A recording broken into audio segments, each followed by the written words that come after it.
I'm curious about the Book of Revelation. Yeah. It's a fascinating book. Yeah. There's all sorts of crazy visions and prophecies of end times, and people, especially now, really love to reference it and be like, it's happening. Look, Revelation said it. Yeah.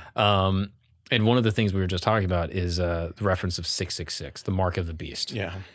What does the original sort of text say about that and how it relates to ancient numerology, and how can people today sort of like look at it with that framework?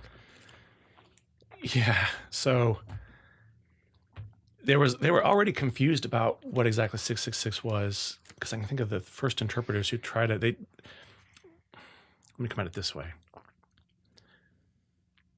And I'm following the work here of a guy named Richard Bauckham, who's a very great scholar. In the ancient world, you would often convert the letters to their numerical value. So if your name was Aaron, you could spell it out and say A is 1, A again is 1, R is whatever number R is in the alphabet. I don't know, but you know. And this was not just like, this was even popular. Like there's a graffiti, I think from Pompeii. The girl who I love, her number is whatever, 745. We don't know whose name that was, but presumably someone could be like, "Oh, that was for me," you know, like my name. That's the value of the number of my name. It's cute. And Jews and Christians do plenty of this. I can think of an example in an apocryphal book called the Sibylline Oracles. They say one day the Son of God will come and his number is 888. And if you do the name Jesus in Greek, you get the value 888. So this is sort of common fare. Usually to do this sort of gematria is the term for it. To do it right, or to do it the best way possible, you want to combine some sort of significance. So the example Bauckham gives of this is there was a rumor that Nero had killed his mother, or maybe he did kill his mother, I don't remember. But one of the proofs is that if you write in Greek, Nero killed his own mother, and you do the value for those letters, you can get it to match the value of the name Neron. And so this would then not only be a simple bit of arithmetic to see what the name Nero came to, but you could prove something. Aha, there's a deeper truth. He did kill his own mother. Do you follow?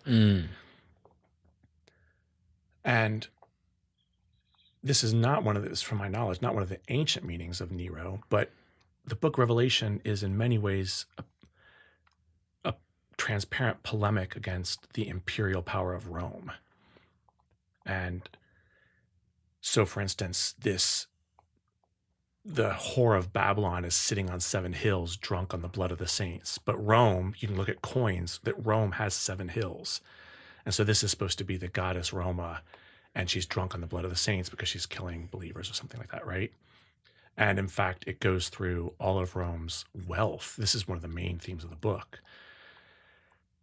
And we could leave that to one side or maybe come back to it, because I think it actually has relevance for today, of like a book that should be relevant, but not for the reasons that usually is relevant. But if you, the word for beast, and this gets a little too complicated and that might mean it's wrong. But if you do the word for beast, therion, and if you put that in Hebrew letters, you can get 666. And if you do Nero Caesar, you can get 666. And so Richard Bauckham's argument is that you have to have the mark of the beast, meaning, and if you recall from the verse, is that you won't be able to trade, you won't be able to engage in commerce, which is, again, one of the major polemics of the book, is against the all-powerful dollar, essentially. And he doesn't want Christians involved in this economy. And that you'll have to get the mark of the beast in order to be able to participate. And he's connecting the name to Nero. And that is the mark of the beast, that what it would be proving along the lines of Nero killed his own mother is that you can get the numerical value of beast to be the value of Nero. So you're almost saying something about Nero, right? You're not just saying, I counted the letters in his name. I've shown he is this demonic power. So don't take, almost saying, hey, fellow Christians, don't take a high view of the peace Rome seems to promise and the stability and the fact that the coffers are full and we're all making money. In fact, that's not an innocent game. That's like on the backs of thousands, and I want you out of it. Would the people of the time have known that? Well, that's a good question. That's the right question to ask. And I know Irenaeus and Hippolytus in the late 2nd century both take a stab at Nero, and they come up with various names of who they think it might be. And I think they say at one point it might mean Latin, like the Roman people altogether, symbolically, or something else. I can't remember all the different proposals they come up with. They don't propose Nero. So this is a strike against this otherwise elegant proposal, is that it doesn't seem like ancient Christians were aware of that. They don't say so. But one of the pluses in favor of this hypothesis is that we have different Greek manuscripts, right? And some Greek manuscripts have the number of the beast is 616. And in fact, there's two ways to spell Nero. Well, we say Nero in English. In other languages and in Greek, it was usually spelled Neron with an N on the end. And the value of that N in Greek is 50. So in other words, you have 666 and 616 would be two variant numbers, both of which fit for the two ways you say the word Nero. Oh, interesting. So it could be that you could argue that textual variant 616 is evidence that the person who made that quote unquote mistake was almost doing the math and saying like, Nero, no, that's only 616, but I know that's the name I'm supposed to be representing. That's interesting. So they're trying to talk about the demonic rulers of the time. That's right. They're using coded language, and that has Hebrew Bible precedent. The passages which come to be regarded as about Satan, who's not really a character in the Hebrew Bible, it's Isaiah 14 and Ezekiel 28, and both of those passages speak of human rulers in really grandiloquent language. You were like the morning star. You were so great, and yet you've fallen, and now you're just nothing, blah, blah, blah. So they're taunting a human ruler of pomp and circumstance and naming his downfall. That later gets applied to the devil as like an angel who's fallen. But that story isn't really in the Bible.